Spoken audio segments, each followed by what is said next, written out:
Hi guys! So now, ang daming nagre-request ng mag-record or mag-video daw ako ng mga underarm whitening tip ko na ginagawa para sa sarili ko.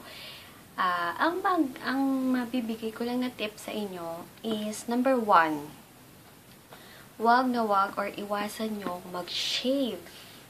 Mag-shave or mag-block. Mag-block yung magbunot sa chani. Iwasan nyo yun kasi number 1, ang pag-shave, nakakaitim siya. Totally, nakakaitim talaga. Lalo na kung masyado mong rinarab yung underarm mo doon sa pang-shave. And yung block naman, nagkukos yun ng chicken skin. Diba, ang pakit kaya ng chicken skin? Yun yung dating ginawa ko nung mga college or high school. Nag-start ako mag-shave.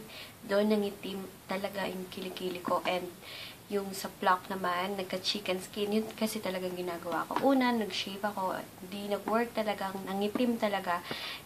The end, nung in-stop ko naman yung pag-shave, ayun. Nag-block ako. Chicken skin naman inabot ko.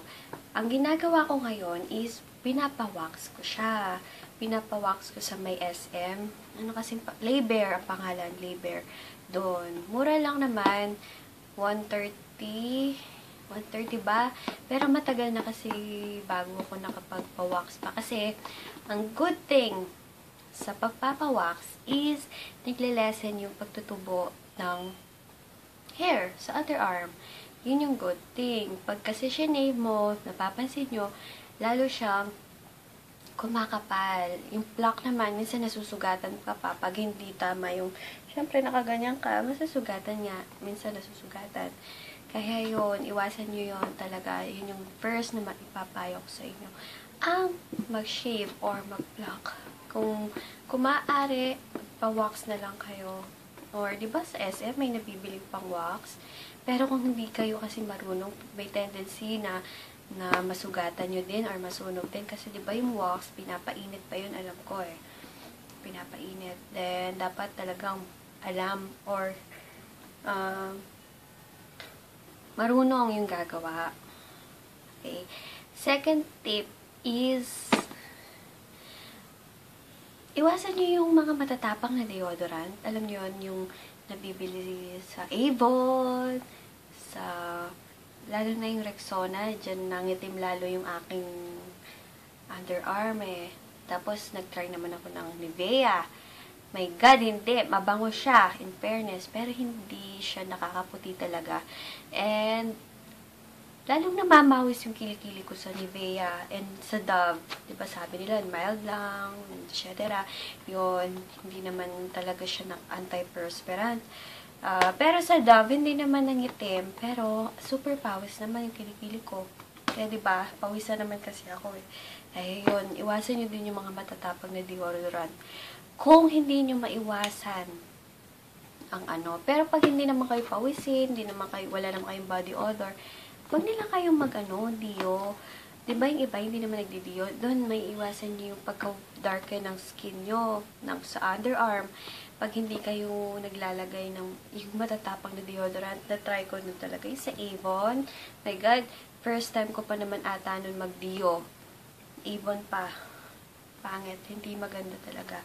And next is, ang mapapayo ko, huwag nyo siyang lalagyan ng nakaka-irritate. Minsan, di ba, pag napapawis yung underarm, namumula. Experience nyo ba? O ako lang yun.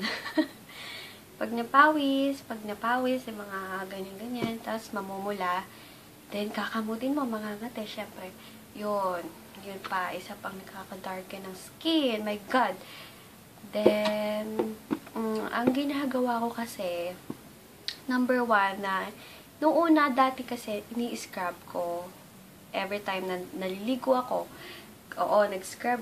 Pati ngayon nag-scrub ako, pero every 3 days na lang kasi everyday ko siyang ginagamitan ngayon ng soft peeling cream. Every time na bago ako maligo sa umaga, talagang ini-scrub ko siya. Ini-scrub ko. habang tuyo ini-scrub ko, then sabay-sabay na yung siko, face, lalo na kasi dito, ang dami ko kasing dark spots na lagi ako dito nagka-pimple. Yun, sinasabayan ko talaga para maalis yung excess na dead skin. Lalo na kasi, 'di ba, hindi naman maiiwasan, hindi naman perfect talaga yung underarm ko. Kasi nung high school din at college, ang dami ko din pinaglalagay, nakala ko whitening talaga. Ayun.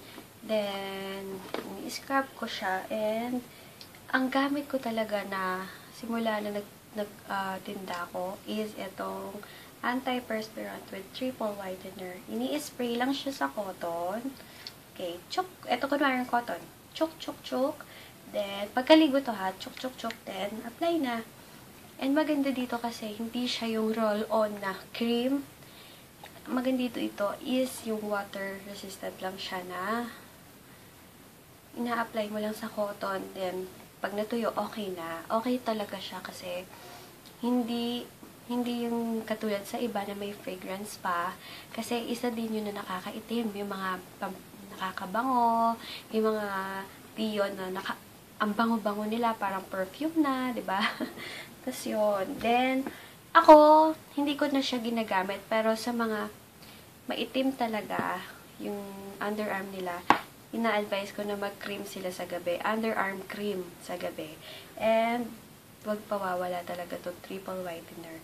And sa mga pawisin talaga na hindi maiwasan na kahit malamig yung panahon, pinapawisan, is itong bleaching towel. So, makakaiwas to. Hindi lang to pang underarm, FYI. Pang whole body din siya kasi meron din siyang bleaching. And ang tawas, FYI na naman, is nakakaputi. Nakakaputi din yung tawas. Lalo na kung concentrate is yung underarm. Ayan. Sa mga pawisin, pwede din to sa mga bata. And, yun.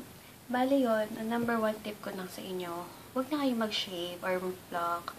Mag-wax kayo. Try nyo yung wax. And, hindi kayo magsisisi. Kasi, alam nyo, mahigit 1 month na akong hindi nagpapawax. Pero, wala pang tumutubo.